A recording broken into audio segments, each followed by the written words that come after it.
Hi, boys and girls. Finn picked out your story for the day, and it is called Bug Safari. I hope you like it. This story is by Bauer.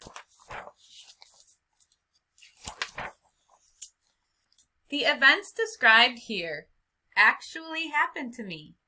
The things I learned are recorded to the best of my memory. We can still observe and learn from the great ancestors of the very ants I saw that day so very long ago. Well, last summer.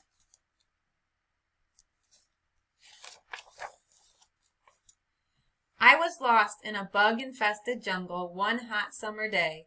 I was all alone, looking for a way back to base camp, when I saw a long line of marching black ants. Where could they be going? It looked like an ant safari. Was this a way out of the jungle? I decided to follow. In all of my travels, I had never seen anything like an ant safari. Some of the ants carried things to eat, such as leaves, seeds, or bits of other insects. The ant safari was in a hurry to get somewhere. The ants didn't even look up at the big dragonfly that buzzed over our heads. We headed deeper into the dark, unknown jungle.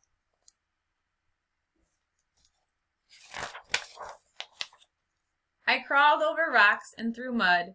I had to find out where the ants were going. The safari passed under flowers that were humming with honeybees collecting pollen.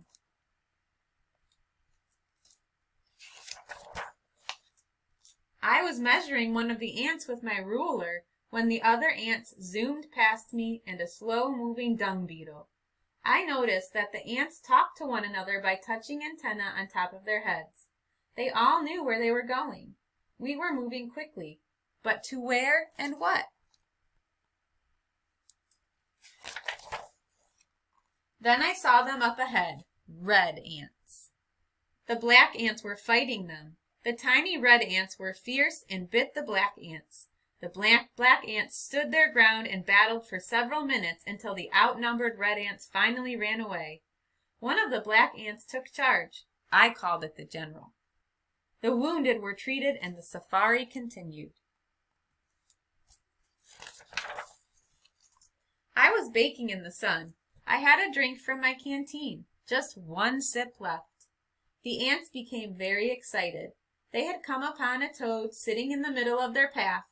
Most of the ants ran around it, but a few of them got zapped. Why would they keep going with all of this danger? Where could they be going? Then I saw it.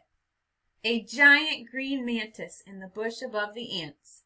One of the ants was plucked up and eaten, but all of the others marched ahead. They passed under sticky spider webs, spotted beetles, and noisy crickets that made a chirping noise as we passed by. I picked my way through the jungle. I had scraped my knees and cut my finger and needed medical attention. I bravely pressed onward, hoping I would one day see another human being.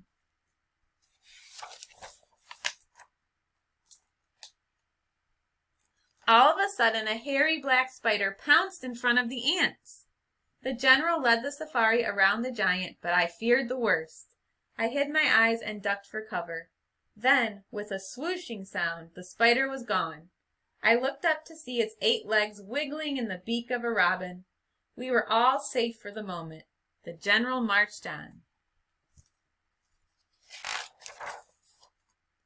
I was out of water, famished, and covered with bites. Then I heard a faint sound in the distance. I was perfectly still in the brush, so I could listen very carefully. A lone mosquito buzzed past my ear. Finally, I heard the call. A human voice. Base camp.